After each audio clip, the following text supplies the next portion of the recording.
The big bad wolf stared ferociously at the Australian steak in front of him, his long fangs sinking into the meat. Henry, standing nearby, was so frightened his pupils dilated, not daring to make a sound. Suddenly, the sound of a bottle opening caught the werewolf's attention. He walked towards Henry, crawling and sniffing the scent of soda. In a flash, he appeared in front of the shelf. Luckily, Henry and the others had already hidden. The werewolf continued searching for prey with his mouth wide open, climbing onto the fruit stand. The delicious oranges greatly stimulated his appetite. Starving, thick saliva dripped uncontrollably from his mouth. At this moment, Uncle Glasses was hiding under the shelf, shaking with fear. A blob of saliva splattered on his face, a stinky and dirty liquid he couldn't wipe off. Henry urged him not to make a sound, but it looked like Uncle Glasses couldn't hold it in. Henry grabbed a chicken leg and threw it far away, successfully diverting the werewolf's attention. However, Uncle Glasses still couldn't resist. The group quickly fled outside, with the werewolf chasing after them like crazy. They ran below while the werewolf pursued from above. Suddenly, the werewolf charged forward. Henry immediately pushed over a nearby shelf, tripping the werewolf onto a refrigerator. Uncle Glasses was mocking the werewolf when he accidentally fell into a shopping cart. Henry quickly pushed him and ran like mad. With a sharp turn,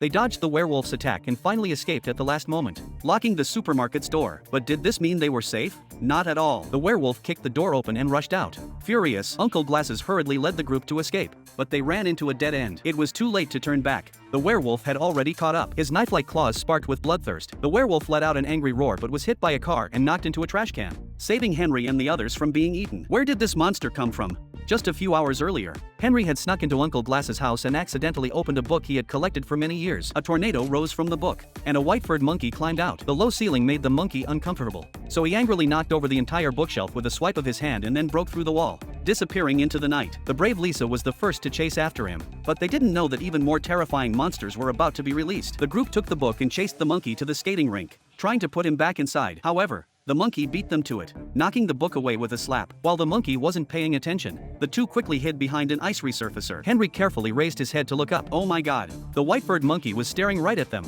He then raised his fist and smashed it down. The two hurriedly ran away, sliding out on the ice, while the white-furred monkey crashed into the glass and passed out. Did this mean they were safe? Not at all. The monkey quickly woke up, now completely enraged. He hit the glass like crazy. At this point, Henry and the others had nowhere to run. The glass was quickly shattered. Suddenly, the monkey was sucked in by a powerful force, his body gradually dissipating. It turned out that Uncle Glasses had arrived just in time to put the monkey back into the book. Henry finally learned that these monsters were all Uncle Glasses' creations. He was a writer who had been lonely since childhood, so he wrote various monster stories to keep himself company. But as soon as a book was opened, the monsters would be released. At this moment, Uncle Glasses' worst fear came true. A puppet with thick eyebrows and big eyes ran out of the book. He was the smartest monster Uncle Glasses had ever written. Not only did he burn the book that imprisoned him, but he also took the other books with him. He was going to release all the monsters. Next, a disaster led by the puppet was about to begin.